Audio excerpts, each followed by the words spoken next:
Right, good evening, ladies and gentlemen. Welcome to this evening's meeting of the Cabinet. It's lovely to be seen in colour this time round, rather than black and white, and we hope that the chair will not disappear again as well. So, the fire evacuation procedures for this evening are such that there are no fire alarms scheduled. Therefore, if the alarm sounds, please evacuate the building immediately. Fire exits are located to the rear of this room, or over there, down the stairs. Meet in War Memorial Park. The webcast, to which I've already referred, is now in glorious colour. And on the internet, yes, it is confirmed. It'll also be published on YouTube after the meeting, which will be very nice. If you have, as I have, your mobile phones with you, could you please turn them to silence before we proceed? And if they are vibrating ones, not leave them on the table, because the vibration sounds as much as anything else does. Right. Apologies for absence, we have none. Declarations of interest.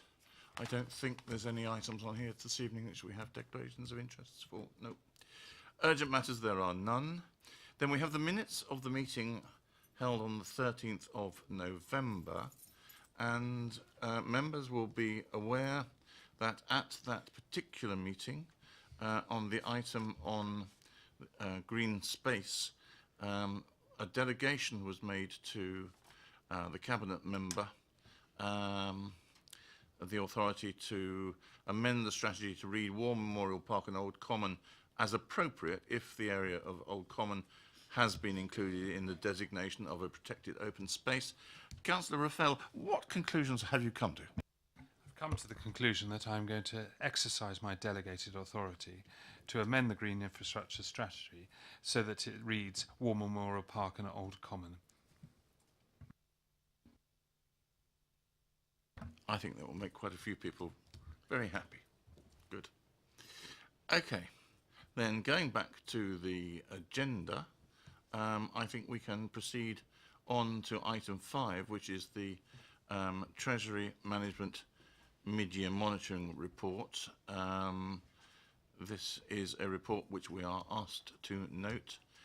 Councillor Tate, would you like to introduce it, please? Thank you, Leader. As Cabinet will know, the Treasury Management provides an important revenue stream to our Council, and it's pleasing to note that it remains slightly ahead at the half-year of budget for the period by some 51,000.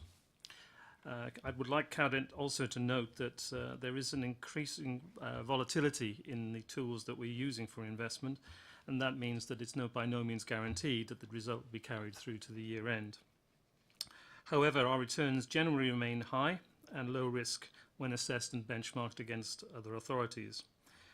The reason for our slight overperformance to date are twofold.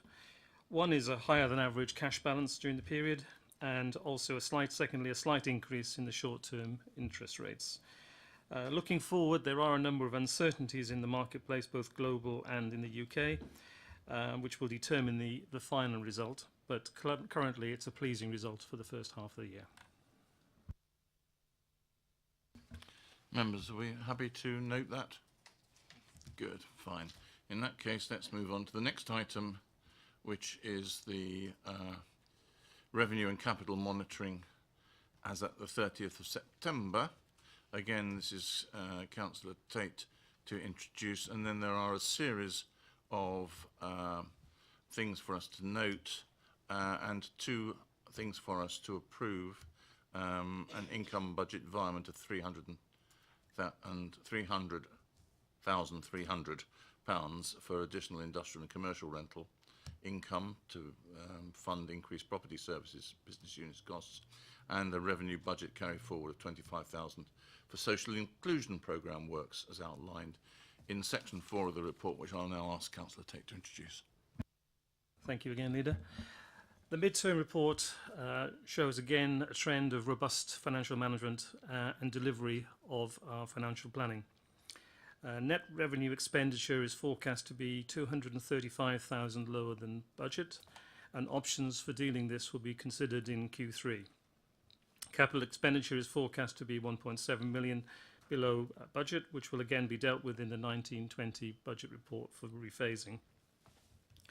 Net revenue expenditure is a combination of 188,000, which is 0.14% of its total favourable expenditure, and a net unfavourable variance in income of 447,000, or 0.04% of budget. I would ask Cabinet to note that some of the changes, particularly with income of note, are planning income some £225,000 below the forecast, which is significant and reminds us of the risk within our income, which some of which is uncontrollable. But overall, it's a steady report and a close run against the forecast, which I believe will continue to the year end. Thank you, Councillor. Anybody wish to comment? Then can I ask you on firstly, three things we're asked to note is the forecast revenue expenditure before net transfers is forecast to be 235,300 lower than the latest budget, and options for dealing that will be considered in the Q3 revenue and capital monitoring report. CapEx is forecast to be 1.7 million lower than the latest budget, and this variation would be dealt with in the 2019-20 budget report by rephasing relevant capital scheme budgets. And there are a number of risks to which he has just alluded in the capital and revenue forecasts. We are asked, so those are asking for noting, happy to note those, good. And then to approve an income budget virement of £300,300 for additional industrial and commercial rental income to fund increased property services business unit costs. Happy with that? And yep. And then finally, a revenue budget carry forward of 25,000 for the social inclusion programme works as outlined in section 4. We're happy with that? Yes, agreed. Excellent, good. Then let us move on to item 7, which is the proposed fees and charges for 2019-20. This is something which we will be agreeing to go along within the budget report proposals, which goes to Council in February 2019. Again, it's Councillor Tate. Thank you again, Leader. I would like to make a number of comments regarding fees and charges. Firstly, that this is a significant revenue stream for the Council and is a mixture of mandatory and discretionary charges. I think it's important to note that whilst it isn't important as a revenue stream, great care is always taken to ensure a number of things when dealing with this topic. One is to ensure fairness, secondly to ensure competitiveness with our neighbours, and thirdly to reflect the Council's priorities and support delivery of the Council plan. And in the majority of categories, increases lead to a 3% growth in revenue, i.e. a 3% increase. There are some proposals that are more specifically above this and generate additional income of 407,000. But again, meeting the criteria above that I've mentioned, those 3 points. There are also items where rounding to the nearest 10p may lead to a divergence from a 3% target in terms of percentages. But overall, the importance is to maintain the fairness and to generate the support for the Council plan, which I believe these charges do. And I look forward to discussing them again in detail at Council in February. Thank you, Councillor Tate. Councillor Bound. Thank you very much, Leader. I just want to take the opportunity, really, to look at some of the detail in here and just for us to be rightly proud, I think, of the proposals that we have for car parking specifically, as far as keeping and continuing the 3 hours parking in town centre car parks, freezing daytime charges in short stay for the second year running, And also looking at what, Councillor Tate was talking about how we are compared to other providers in the town. There's a lot of good news here as far as season ticket holders in our car parks paying quarterly £16 less than in Festival Place and £75 less per quarter than at the railway station. And also a proposal to freeze resident and visitors on-street parking permits. I think there's lots of good news here whilst keeping the revenue stream coming in, and I think we all welcome responses to the consultation as far as fees and charges, and encourage people to make that comparison when they give us their feedback. Thank you very much. Anybody else? Anything you wish to add, Councillor Tate?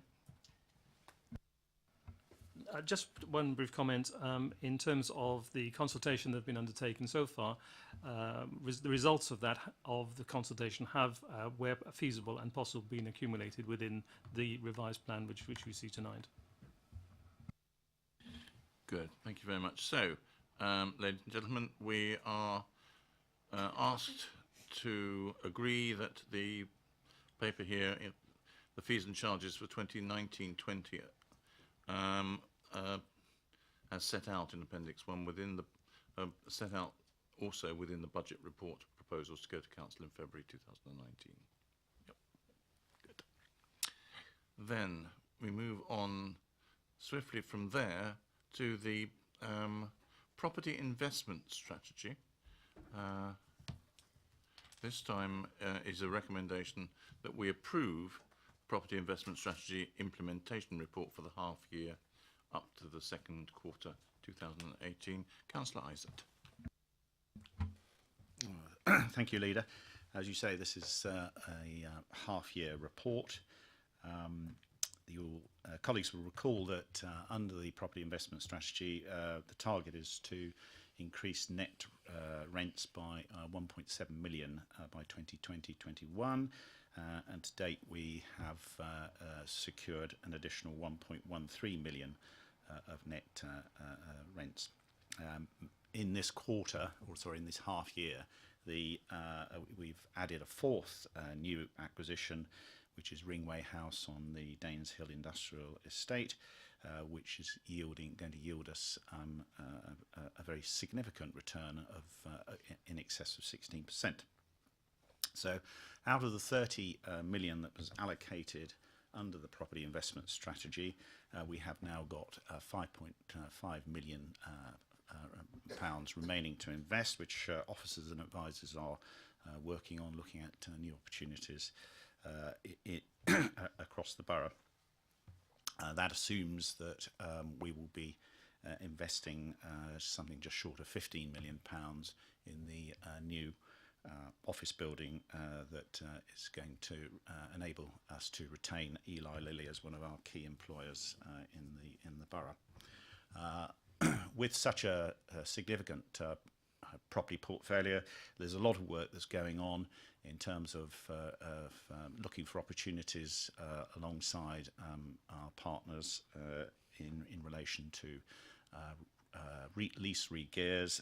There are 13 discussions underway at the moment, and those are potentially very important in terms of bringing in new investment and new jobs into the borough. So I urge officers to continue the good work in that direction. We're also officers are also looking at how the process of reviewing underperforming assets, and there will be news about initiatives in that direction coming forward. And finally, at a time when across the country we're hearing how town centres and the shopping centres are under pressure and struggling, it's very good news here about further success at our shopping centre, the Malls, where we've added 3 new tenants, and I think they're all due to be trading before Christmas, and that leaves us with only 2 vacant units. So the Malls is performing well, and the footfall through the Malls is something in the order of 12 million people a year, so that's good news and demonstrates the resilience of Basingstoke's shopping offer.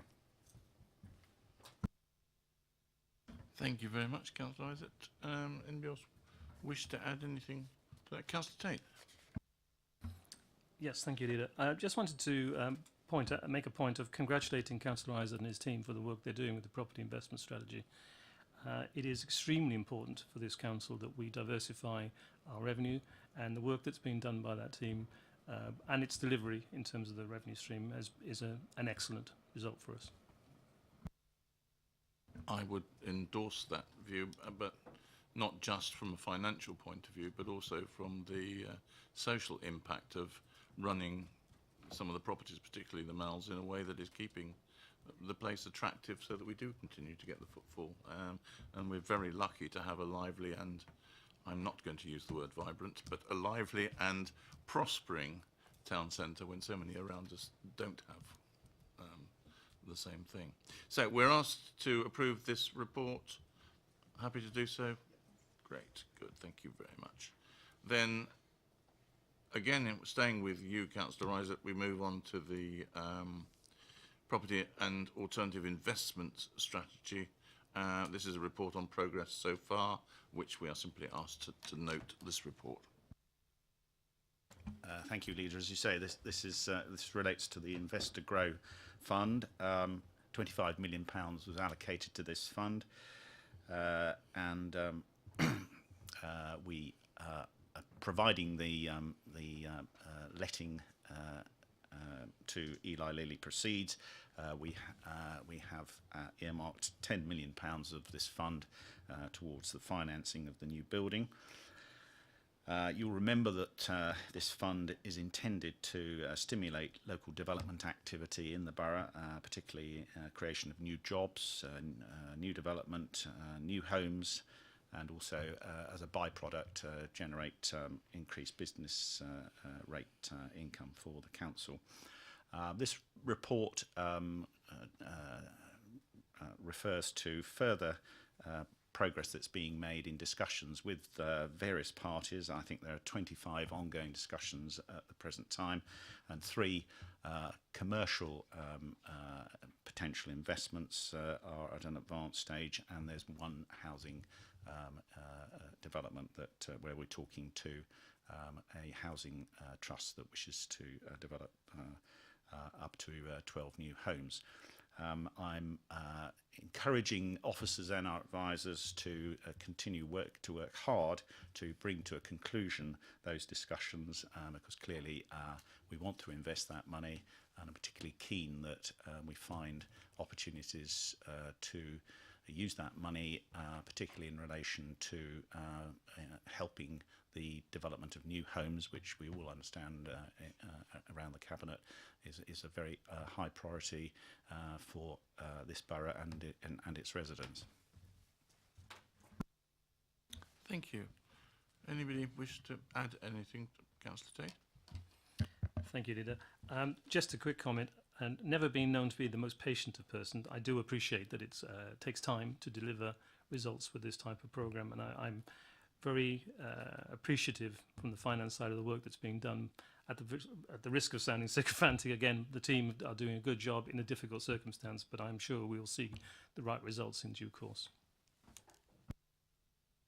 Well, I think I would also share your impatience, as I'm sure Councillor Isaac would share your impatience.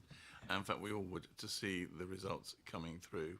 I mean, clearly, if they don't come through, then we shall have to review and think again. But the indications are from the report that we are progressing well on a considerable number of fronts. And if anything, we may finish up having a surfeit rather than a shortage of opportunities with which we'll have to deal, which is, again, a very good situation to be in, that there is that degree of opportunity. And let us just be very clear, for the avoidance of doubt, for those people who are concerned about articles that they sometimes may read and which are not always as well informed as they should be in the press, the concerns that there has been about local authorities buying properties and indulging in the property market, etc., etc.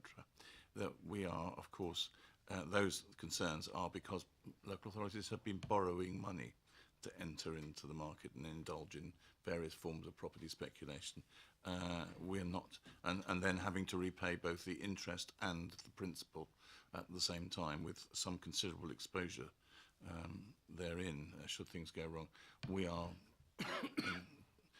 carrying out activities in this area based upon considerable expertise built up over many years of dealing in this particular market, are doing so in a cautious and prudent fashion, and of course are not having to borrow any money to participate in the process. So that should, I think, make it very clear to anybody that this is totally in line with our policy of safe and prudent management of the finances of the council. Right. Talking of things which, so we're asked to note that report. So talking of things which are prudent and etc., let us move on to Brexit. Oh, no. No, I'm so excited about getting to Brexit. I'm terribly sorry.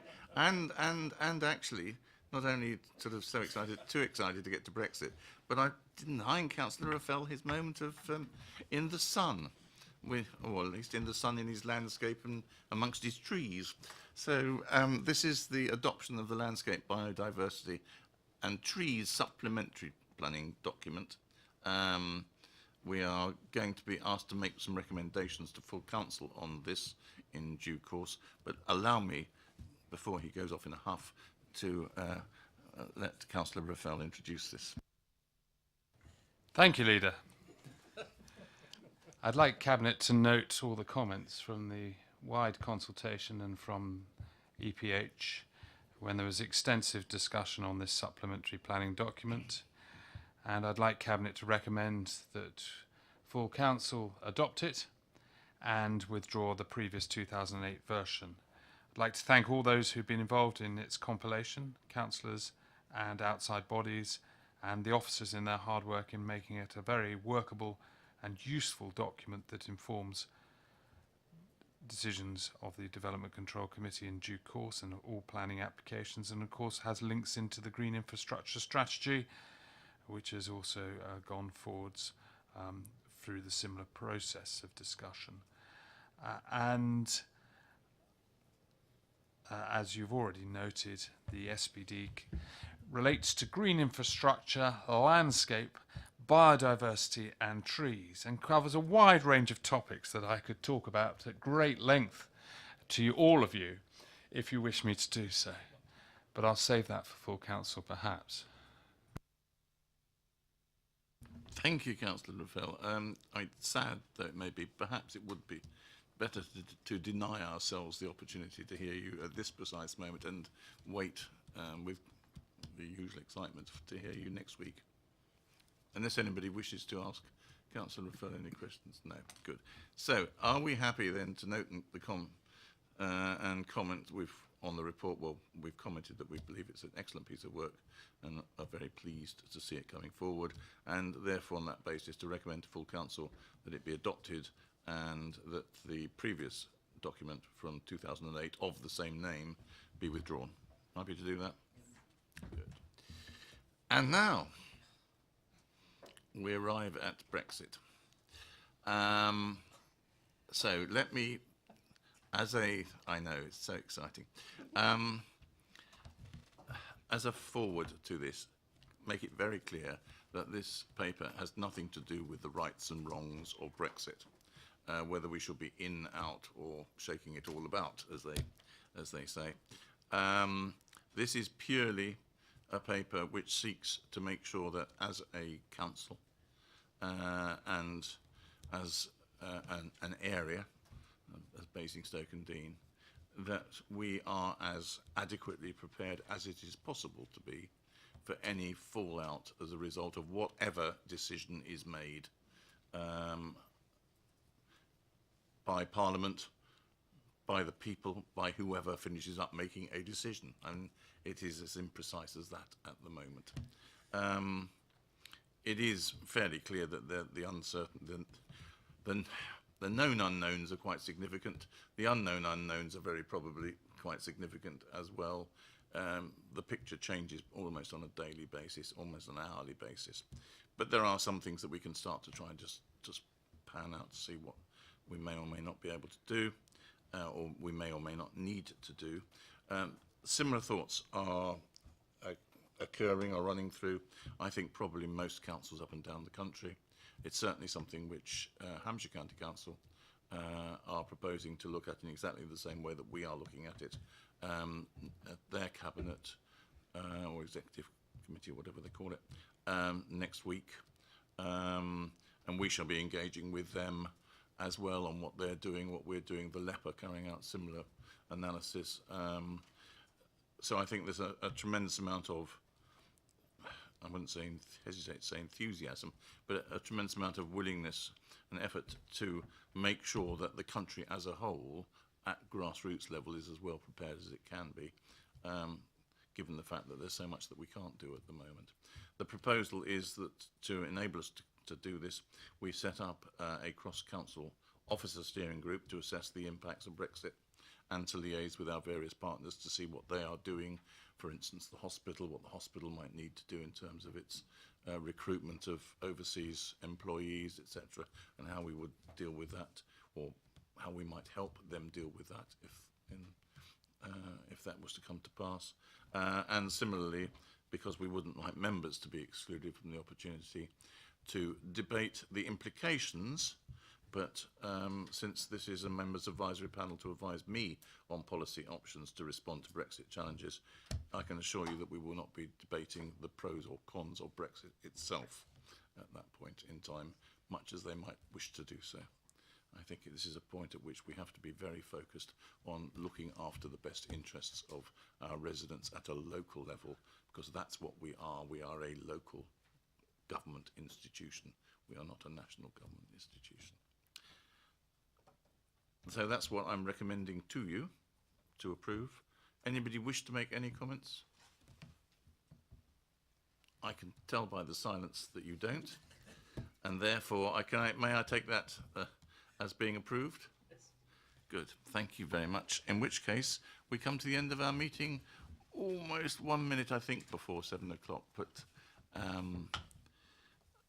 as I don't have the opportunity in Cabinet to do so again this year, may I wish you all a very happy Christmas and a very peaceful New Year for next year. And to you.